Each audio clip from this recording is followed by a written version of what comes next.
జగన్ ప్రకటించిన మేనిఫెస్టోపై సర్వత్రా హర్షం వ్యక్తమవుతోంది. వైఎస్ఆర్సీపీ మేనిఫెస్టో అన్ని వర్గాలకే మేలు జరిగేలా ఉంటుందంటున్నారు విజయవాడ వాసులు. గతంలో టీడీపీ ఇచ్చిన ఏ ఒక్క హామీలో అమలు కాలేదంటున్నారు. వైఎస్ జగన్ సీఎం అయితేనే రాష్ట్రాభివృద్ధి సాధ్యం అంటున్నారు. మరింత సమాచారం మా ప్రతినిధి రాజు అందిస్తారు.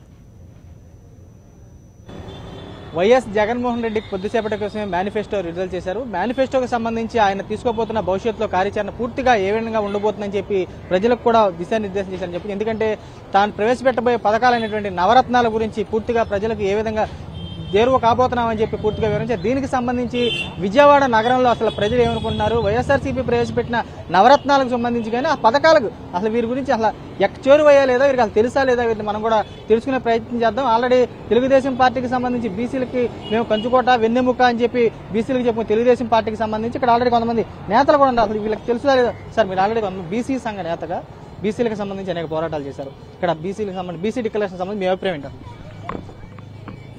ఈ రోజున బీసీలకి వెన్నెముక అని చెప్పుకునే తెలుగుదేశం పార్టీ గత 35 సంవత్సరాలుగా వాళ్ళ యొక్క శాశ్వత అభివృద్ధి కోసం ఏమాత్రం సంక్షేమ పథకాల పట్ల పూర్తి స్థాయి పెట్టలేదు. జగన్మోహన్ రెడ్డి గారు దాదాపు 72 సంవత్సరాలుగా బీసీ సంఘాలు ఏ సమస్యల కోసమైతే పోరాటాలు చేశారో ఆ యొక్క సమస్యలను పూర్తిగా సమూలంగా ఫిల్ఫిల్ చేయడం కోసం 139 కులాలున్న అన్ని కులాలకు కూడా కార్పొరేషన్లు ఏర్పాటు చేస్తానంటాం. అట్లాగే అసెంబ్లీలో నామినేటెడ్ పోస్టుల్లో కానీ 50% చట్టబద్ధత కల్పిస్తానంటాం. చూస్తా ఉంటే ఈ రాష్ట్రంలో ఉన్న అన్ని బీసీ కులాలు కూడా జగన్మోహన్ రెడ్డి గారి వెనకాల ప్రయాణం చేస్తానికి అఖండ మెజార్టీతో గెలిపిస్తానికి కూడా ప్రజలు సిద్ధంగా ఉన్నారు. ఇవాళ వ్యవసాయాన్ని దండగా ఇవాళ వ్యవసాయాన్ని నమ్ముకుంటే ఏం మిగలదని చెప్పి ఇవాళ ప్రభుత్వం కానీ అమలు చేస్తున్న విధానాల వల్ల రైతులు ఆ యొక్క నిర్లిప్తతో ఉన్నప్పటికీ ఈరోజు జగన్మోహన్ రెడ్డి గారు చెప్పినటువంటి మేనిఫెస్టో ఖచ్చితంగా రైతులకి భరోసాని ఇచ్చేటువంటిదని చెప్పేసి మేము ముక్తకంఠంతో తెలియజేస్తున్నాం. జగన్మోహన్ రెడ్డి గారు చెప్తున్నారు, ఆయనలాగా నేను అబద్దాలు ఆడను. ఇప్పుడు చంద్రబాబు నాయుడు గారు ఏం చెప్పారంటే, నేను మొత్తం రుణమాఫీ చేస్తాను, అక్క చెల్లెమ్మలో ఒక్క రూపాయి కూడా కట్టొద్దన్నారు. కట్టొద్దన్నందుకు మేము కోర్టుకు కూడా వెళ్లాల్సి వచ్చింది.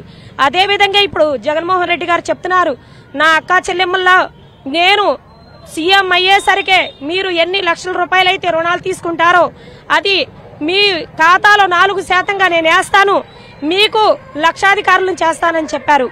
మేము నిజంగానే నమ్ముతున్నామండి. జగన్మోహన్ రెడ్డి గారు మాకు మా పిల్లలకు కూడా ఒక భరోసా ఇచ్చారు. దానికి కూడా మేము ఆయనకి మా సర్వ విధాలుగా మేము కృతజ్ఞతలు చెప్పుకుంటున్నామండి. అవసరం కోసం చెప్పేసి రోడ్డు వైండింగ్ కోసం చెప్పి కొన్ని గృహాలను తొలగించిన తర్వాత వాళ్ళకి ఎక్కడో ఇల్లు ఇస్తామని చెప్పారు. సగం మందికి ఇచ్చారు, సగం మందికి ఇవ్వలేదు.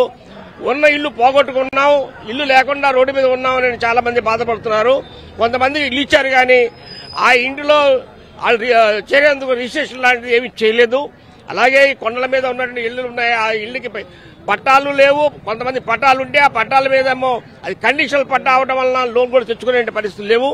అందువల్ల జగన్మోహన్ రెడ్డి గారు అందరికీ ఇల్లు ఇస్తాను, ప్రతి పేదవాడికి ఇల్లు ఇస్తాను, రిజిస్ట్రేషన్ చేస్తాను, వడ్డీ లేని రుణం కూడా ఇచ్చి ఆదుకుంటా అని చెప్పడానికి మేమందరం కూడా ఆయన హర్షిస్తున్నాం, వాటికి సపోర్ట్ చేస్తున్నాం. మరోవైపు గృహ నిర్మాణాలకు సంబంధించి కానీ అన్ని విషయాల్లో పూర్తిగా అన్ని మేము స్వాగతిస్తున్నాము. ఆ పథకాలకు సంబంధించి నవరత్నాల్లో తమ ఆల్రెడీ మనసుకు హత్తుకున్నాయి. ఆల్రెడీ చంద్రబాబు నాయుడుకు సంబంధించి ఇచ్చినటువంటి గతంలో ఎన్నికల మేనిఫెస్టోలో ఇచ్చినటువంటి 600 హామీలతో కాదు, అట్లా మోసపూరిత హామీలు ఇవ్వలేదు. సింగిల్ పేజీలో ఏమిస్తామో నవరత్నాల్లో ఒక క్లారిటీగా అయితే చెప్పాడు జగన్మోహన్ రెడ్డి.